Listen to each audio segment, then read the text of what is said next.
बिहार में होने वाले चुनाव की तैयारियों के बीच प्रशांत किशोर ने कहा कि कुछ लोगों को लगता है कि हम यहाँ मुख्यमंत्री बनने आए हैं, लेकिन आप हमें नहीं जानते। मैं इतना छोटा सपना लेकर पैदा नहीं हुआ हूँ। मैं मुख्यमंत्री बनने के लिए अपने शरीर को नहीं खपा रहा हूँ।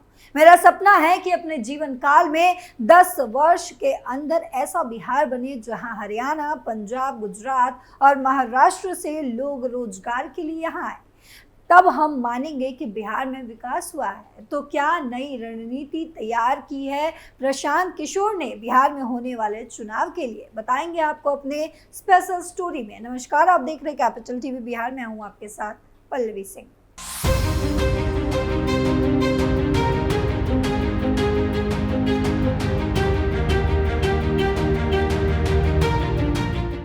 चुनावी रणनीतिकार प्रशांत किशोर लगातार बिहार में सक्रिय हैं। राज्य में होने वाले उपचुनाव को लेकर भी वे लगातार लोगों से संपर्क कर रहे हैं। इस बीच सोमवार को प्रशांत किशोर ने गया के इमामगंज विधानसभा क्षेत्र में एक जनसंवाद के दौरान कहा कि कुछ लोग ये मानते हैं कि प्रशांत किशोर मुख्यमंत्री बनने के लिए अच्छा बोल रहे हैं, लेकिन ऐसा नहीं है।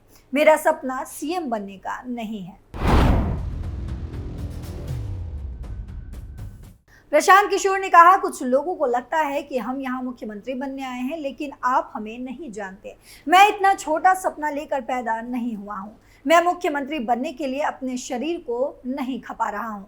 मेरा सपना है कि अपने जीवन काल में 10 साल के अंदर ऐसा बिहार बने जहाँ हरियाणा, पंजाब, गुजरात और महाराष्ट्र से लोग रोजगार के लिए आए। तब हम मानेंगे कि बिहार में विकास हुआ है। प्रशांत किशोर ने इस दौरान लालू नीतीश को भी घेरा। उन्होंने कहा कि इन दोनों ने लोगों को जाति के आधार पर बांटकर राज किया है, जबकि मोदी ने 5 किलो अनाज का लालच देकर आपसे आपका वोट लिया। प्रशांत किशोर ने कहा कि पिछले 35 सालों में बिहार को जाति के आधार पर बांटकर लालू नीतीश ने शासन किया और मोदी ने 5 किलो अनाज का लालच देकर आपसे आपका वोट लिया। उन्होंने कहा कि बिहार में किस हद तक भ्रष्टाचार फैला हुआ है। ये बात इसी से साफ है कि 5 किलो अनाज में भी भ्रष्ट नेता और अधिकारी गरीब लोगों के 1 किलो के लिए अधिकार छीन लेते हैं।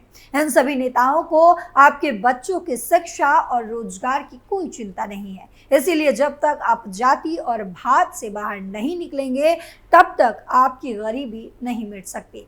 जब तक आप वोट 5 किलो मुफ्त अनाज के लालच में देंगे, तब तक आपके बच्चों को रोजगार नहीं मिल पाएगा।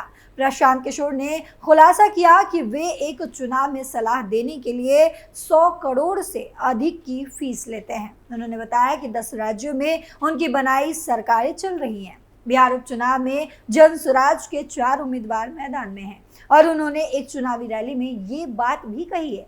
साथ ही प्रशांत किशोर ने खुद को लेकर एक बड़ा खुलासा किया। उन्होंने कहा कि जब वे चुनावी रणनीतिकार की भूमिका में थे तो वो किसी भी पार्टी या नेता को केवल एक सलाह देने के लिए 100 करोड़ से ज्यादा फीस वसूलते थे।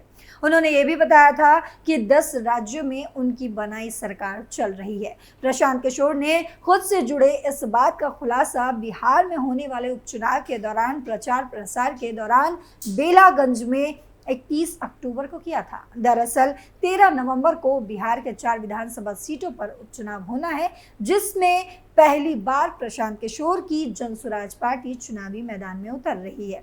प्रशांत किशोर ने 4 सीटों पर अपने उम्मीदवार खड़े किए, जिसमें बेलागंज, इमामगंज, रामगढ़ और तरारी शामिल है। 31 अक्टूबर को जब बेलागंज में प्रशांत किशोर जनसुराज प्रत्याशी मोहम्मद अमजद के समर्थन में प्रचार प्रसार कर रहे थे, तभी अपने संबोधन के दौरान उन्होंने मुस्लिम समाज के लोगों से कहा कि उनसे हमेशा ये सवाल पूछा जाता है कि वे अपने अभियान के लिए पैसा कहां से लाते हैं। इसी का उन्होंने जवाब दिया और खुलासा किया कि वे किसी भी पार्टी या दल के नेता को एक सलाह देने का 100 करोड़ से भी ज्यादा फीस वसूलते हैं। प्रशांत किशोर ने एक चुनावी रैली में कहा, प्रशांत किशोर का बनाया हुआ 10 राज्य में सरकार चल रहा है, तो हमको क्या अपना अभियान के लिए टेंट और तंबू लगाने के लिए पैसा नहीं मिलेगा? इतना हमको कमजोर समझ रहे हैं क्या आप? बिहार में जितना किसी ने सुना नहीं होगा, हम एक चुनाव में किसी को सलाह देते हैं तो हमारा फीस है 100 करोड़ रुपया या उससे भी ज्यादा। प्रशांत किशोर ने आगे कहा कि हम 2 साल तक अपने अभियान के लिए टेंट और तंबू लगाते रहेंगे और उसके बदले केवल एक चुनाव में जाकर किसी को सलाह देंगे तो सारा पैसा एक दिन में ही आ जाएगा। बिहार में उपचुनाव की तारीख जैसे जैसे नजदीक आ रही है, सियासी हलचल वैसे ही तेज हो रही है। राजनीतिक आरोप प्रत्यारोप का दौर भी लगातार जारी है, जिससे चुनावी माहौल गर्म होता नजर आ रहा है। इस उपचुनाव में पहली बार चुनावी रणनीतिकार से राजनेता बने प्रशांत किशोर अपनी पार्टी जनसुराज के उम्मीदवारों को मैदान में उतार रहे हैं। हालांकि अब उनकी पार्टी के उम्मीदवारों पर सवाल उठने लगे हैं। आपको बता दें कि बिहार में 13 नवंबर को 4 सीटों पर उपचुनाव होना है, जिसमें बेलागंज, इमामगंज, रामगढ़ और तरारी सीट शामिल है। इन चारों सीटों से प्रशांत किशोर ने जनसुराज के उम्मीदवार खड़े किए हैं। बेलागंज से प्रशांत किशोर ने 55 साल के मोहम्मद अमजद को अपना प्रत्याशी बनाया है। मोहम्मद अमजद पेशे से कृषि और व्यापार से जुड़े हुए हैं। बेलागंज प्रत्याशी मोहम्मद अमजद के हलफनामा के मुताबिक उनके खिलाफ हत्या का प्रयास, रंगदारी और हमला करने का केस भी दर्ज है। बेलागंज प्रत्याशी के मुताबिक किसी भी केस में उन्हें न्यायालय से बरी नहीं किया गया है। मोहम्मद अमजद 2005 और 2010 में विधानसभा चुनाव लड़ चुके हैं और पूर्व पंचायत प्रमुख भी रह चुके हैं। इमामगंज सीट से प्रशांत किशोर ने जितेंद्र पासवान को चुनावी मैदान में उतारा है। जितेंद्र पासवान 47 साल के हैं और पेशे से चिकित्सक हैं। जितेंद्र पासवान के खिलाफ सबसे ज्यादा आपराधिक मामले दर्ज हैं, जिसमें अपहरण, धोखाधड़ी, मारपीट और चोरी भी शामिल है। चुनावी हलफनामे में जितेंद्र पासवान ने इसका जिक्र भी किया है। हालांकि जितेंद्र पासवान के खिलाफ जो आपराधिक मामले दर्ज हैं, उनके हलफनामे के मुताबिक उसमें से कई जांच के दौरान असत्य पाए गए और बाकियों में वो निर्दोष पाए गए हैं या न्यायालय के द्वारा रिहा कर दिए गए हैं। रामगढ़ सीट से प्रशांत किशोर की पार्टी की तरफ से सुशील कुमार सिंह कुशवाहा को टिकट दिया गया है। सुशील कुमार सिंह 55 साल के हैं और किसान हैं पेशे से। सुशील कुमार के खिलाफ भी हत्या का प्रयास, चेक बाउंस और हमला करने का मामला दर्ज है। तरारी से प्रशांत किशोर की पार्टी की तरफ से किरण सिंह को उम्मीदवार बनाया गया है। प्रशांत किशोर के चारों प्रत्याशियों में से केवल किरण देवी को छोड़ दिया जाए तो बाकी तीनों प्रत्याशियों के ऊपर आपराधिक मामले दर्ज हैं, जिसको लेकर अब प्रशांत किशोर के उम्मीदवार के चयन पर सवाल खड़े किए जा रहे हैं।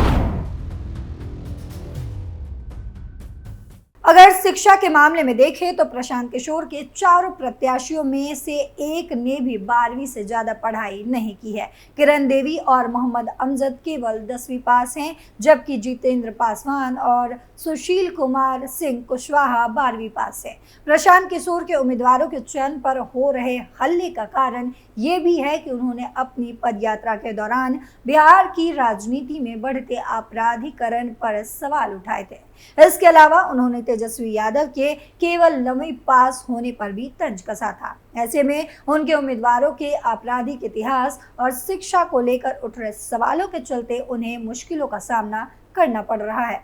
पार्टियां उन पर हमलावर दिख रही है। इस मामले पर प्रशांत किशोर ने स्पष्ट किया कि उनके चारों प्रत्याशी न तो आपराधिक मामलों में फंसे हुए हैं और न ही बालू माफिया से जुड़े हुए हैं। उन्होंने कहा कि ये लोग किसी बड़े राजनीतिक परिवार से नहीं हैं और उनके माता पिता भी विधायक या मंत्री नहीं हैं, सभी सामान्य परिवारों से आते हैं। इसके साथ ही प्रशांत किशोर ने ये भी कहा था कि सही लोगों के चयन का मानदंड ये नहीं होना चाहिए कि वे बड़े डिग्री धारक हो, बल्कि ये है कि समाज किसे सही मानता है।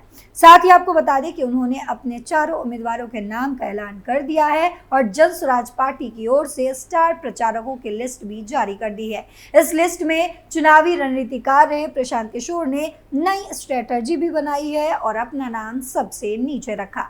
फिलहाल इस रिपोर्ट में इतना ही, लेकिन हमारी रिपोर्ट को लेकर आपकी क्या राय है कमेंट बॉक्स में जरूर बताते जाइएगा। फिलहाल मेरे साथ इतना ही। देश और दुनिया की तमाम खबरों के लिए देखते रहिए कैपिटल टीवी। नमस्कार।